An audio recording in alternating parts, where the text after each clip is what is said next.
Hello everybody, welcome back to Toy Encounters. I'm of course Tony, and this here is Gunther from the Funhouse movie from 1981. We have a special guest appearance by Gunther today.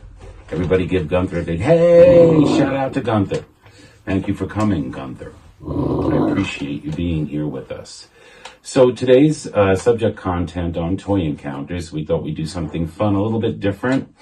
Concentrating on custom-made figures or sort of one-of-a-kind made figures by fans of a franchise.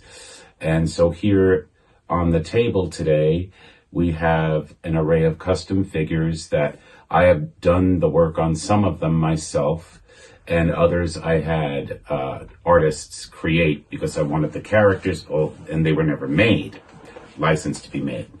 So I think what I'll start off with today is the movie The Fifth Element. I'm sure a lot of us are familiar with that sci-fi film from 1997 with Bruce Willis. And it was really a fun ride. And although it was very much reminiscent of the cartoon from the early 80s, what was it, Heavy Metal, I believe? And it was very much inspired by that cartoon. However, so there was never a licensed figure of the Diva made in anything larger than 3 3/4 inch scale by Super 7. And I don't collect 3 3/4 inch scale figures. To me, they're just too small.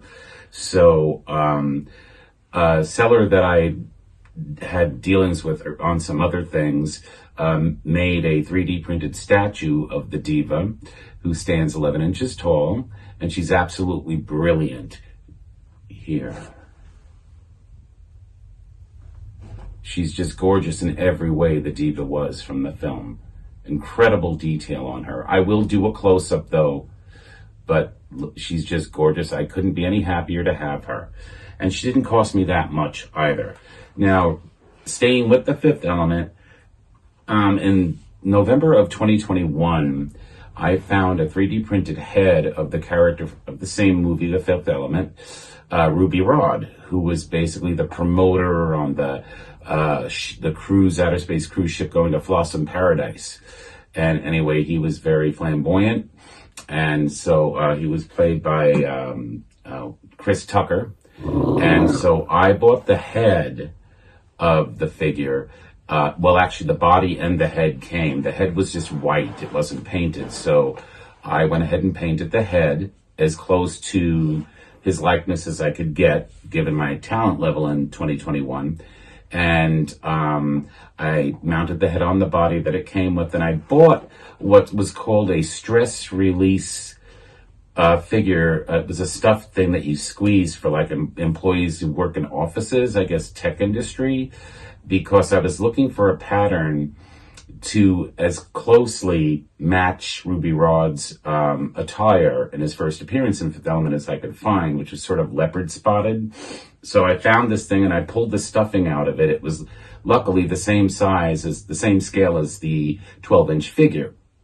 So I gutted it and I had to make some adjustments to it. I had to cut it and sew it down, like make it smaller so it would fit more form-fitting to his body.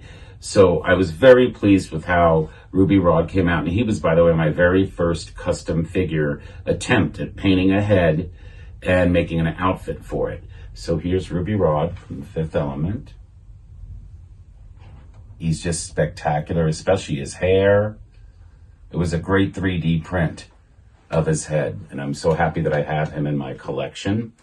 And I'll never part with him.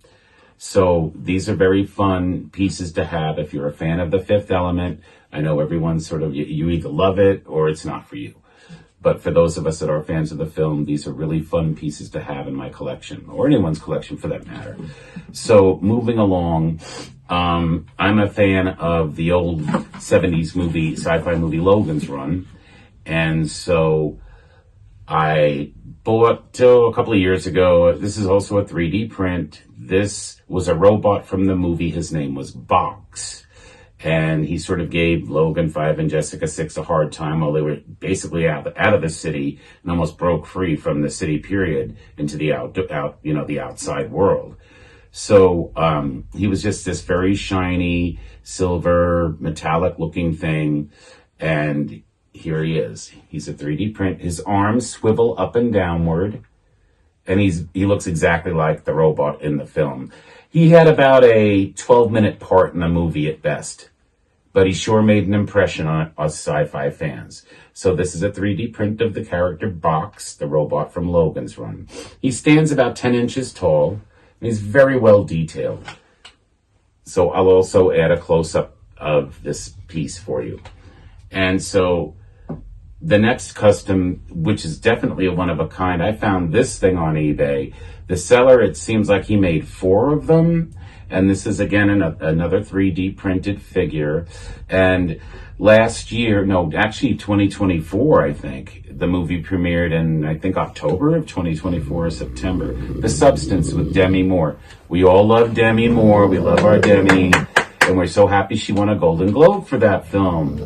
And anyway, so me being a toy collector of figures, models, playsets, whatever you want to call it, I wanted to have a figure of what she wound up turning into, what happened to the last like half hour of the film, where the younger version of Demi Moore decided she wanted to live constantly, and she put Demi Moore down, and then she ran out of stabilizer, and so she was falling apart. She went back to Demi Moore's Sue's apartment and did something she shouldn't have done with the chemicals, injected herself, and then she woke up on the bathroom floor looking like this wonderful creature.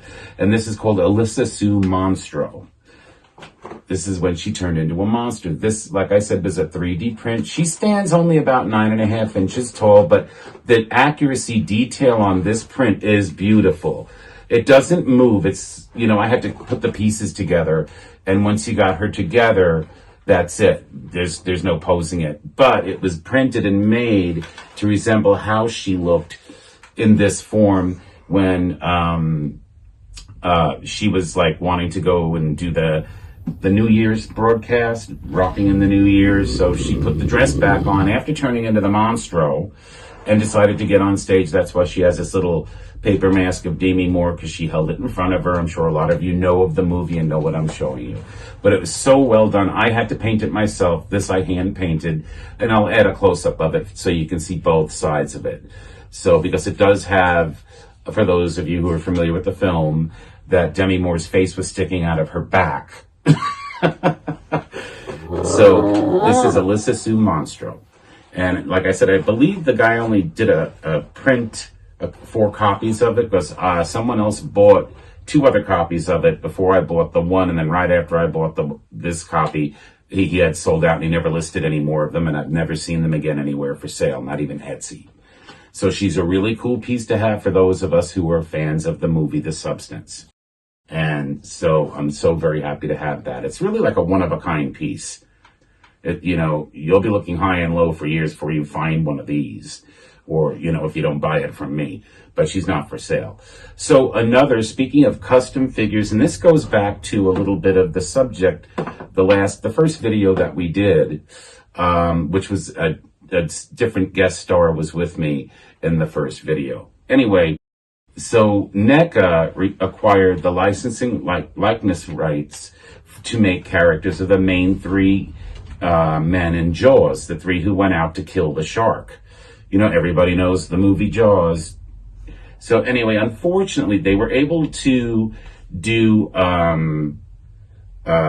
Quint and Hooper, but for some reason, the actor's estate, Brody, the actor who played Brody, his heirs, because he was already passed away, they didn't allow his likeness to be produced. So I did collect, as you can see, I have the other 2.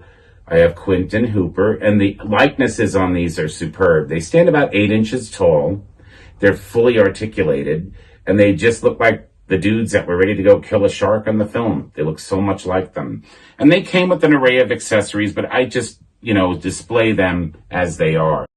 I left the accessories in their boxes because I usually, when I buy new figures and pull them out to display them, I keep the boxes. So I found a head, and of course it was again another 3D print of Brody, Chief Brody. And so what I did was bought another body of the same style of these two characters here from NECA, because they made a variant of Hooper from when he went under the water skin diving. And so he's wearing a wetsuit, so I thought it would be a neutral outfit for Brody to have on, which actually does sort of resemble the black t-shirt he's wearing at the very end when he says, "Smile, you son of a bitch," and kills Jaws. So here is my custom Chief Brody, and he looks like him. That's Brody, you can tell. And when you put the three of them together, they just look like happy mates. I mean, they really do. They're so much fun together. They really look like, hey. So anyway, I'm very happy that I was able to get a head for him. And I had to paint the head myself. And so I did a good enough job to where he fits in with the other two. And you could tell it's Brody you're looking at. And it was really fun, that project, to do that. So next, I'm going to go to the original Star Trek series. And this is also, again, a one-of-a-kind custom that I created. In 1999, Playmates Toys decided to do 12-inch tall figures of the original Star Trek crew. And they got as far as Captain Kirk, Mr. Spock, Dr. McCoy, Lieutenant Uhura, Ensign Chekhov, Lieutenant Sulu. They did the original Jeffrey Hunter as Captain Pike, a Romulan, Kirk as a Romulan when they stole the cloaking device in Enterprise Incident. And some of the aliens, the Gorn, the Andorian, the Mugatu, and Kirk and Spock from Piece of the Action in their gangster attire. Well, they were going to make Nurse Chapel, lovely Christine, played by Michelle Barrett, Gene Roddenberry's wife. And unfortunately, they decided not to renew the contract with Paramount Pictures before they got her on the table. So there was a company, I'm not sure of the company's name. They were called Star Trek Titans, and what they were tiny-bodied, big-headed figures of original Star Trek characters and also Star Trek The Next Generation characters and Voyager. And the heads were big enough to where you could pop the head off of the tiny body, and you have to adjust. I had to do a little adjusting, the neck opening to be able to fit it. So anyway, I got an extra. I actually took a 12-inch Counselor Troy figure that Playmates made and pulled her head off, threw it out. So I'm totally not a Next Generation fan, but I understand some of you are. And so I put the Titan Nurse Chapel figure head on a 12-inch Counselor Troy body produced by Playmates. And she actually came out quite well, as you can see. And it really does look like Nurse Chapel. And so I didn't have an outfit, because she wore a lighter blue, like the miniskirt uniform outfit on the show than McCoy wore. And for some reason, when Playmates did Dr. McCoy in 12-inch form, they gave him a lighter blue tunic than they gave Spock. So I bought an extra Spock just for the outfit for McCoy, and I took McCoy's outfit and I had to alter it. I had to sew it down, make it, more form-fitting to her body, because her figure, she's a female and she's a little more curvy and a little smaller framed, to have it tightly fit her. And so she's really a nice figure, and she stands proudly with the original cast members that Playmates did produce in 1999. I'm so happy that I decided to do this little project with her. And she's a one of a kind. And so it's getting harder to find those Titans of the original Star Trek series. Any of those figures are much harder to find these days. You can find the Next Generation ones easier, but the original series, I have not seen another Christine Chapel head since I bought this one. I believe I did this around 2019 or 2020. And so, but really happy to have her. So last but not least, also, this is from the 90s, 1997 and 98, Hasbro decided to come out with 12-inch Planet of the Apes figures. They basically used their same kung fu grip-handed 12-inch scale body that they used on the G.I. Joe Hall of Fame in the earlier 90s, and the plethora of Star Wars figures of the same size all had the same body as the Planet of the Apes figures. It was a great body. It was well constructed. So they used it for so many characters and figures for like 10 years. And so I have, being a Planet of the Apes fan, I wanted to create a Cornelius astronaut figure from the movie Escape the Planet of the Apes, when they go back to the 20th century in the spaceship that was left by Colonel Taylor in the first film. So what I did was I had an extra 12-inch Colonel Taylor, Charlton Heston figure, and I pulled his outfit off, put it on Cornelius, and I repainted Cornelius's pigment, his face and hands, to darken them some, because the original Hasbro one was a bit lighter plastic that they used, probably to make it more kid-friendly, because these were being sold at Toys R Us.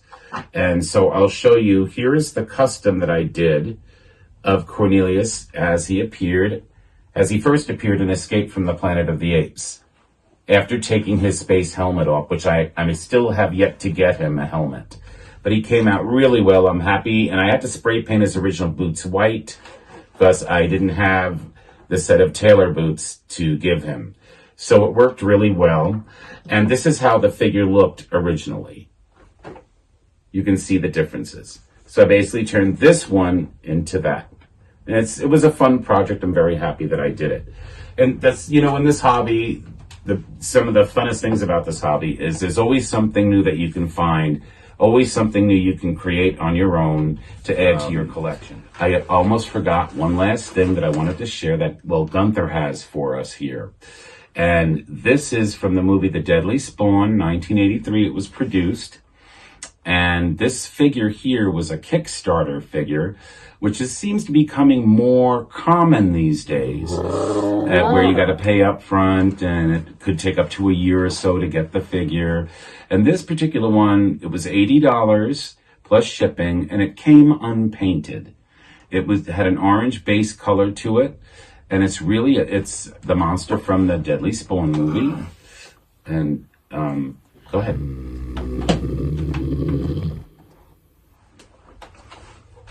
And here he is. I hand painted him for Gunther, and I enjoyed doing it. And he's really a great piece. I mean, he really looks just like the monster. And there are artists that have bought these, and they paint them, and they sell them for a lot more than what they pay for them on eBay. And he's just got incredible detail. He's just a great piece. He's a lot of fun. And he came with a small little creature guy. I know it might be a little hard to see, but I'll do close-ups of all of these so you guys can see. But it's a very fun figure to have in your monster collection. Gunther and his little pal. And so, yes. See, don't they look good together? Hope you guys have enjoyed this little segment regarding the Deadly Spawn creature from 1983. And I want to thank you for joining me today, but that's all I have. And I want to thank our special guest, Gunther, from the Funhouse film for being a part of this with us today. You all have a nice day. Bye-bye.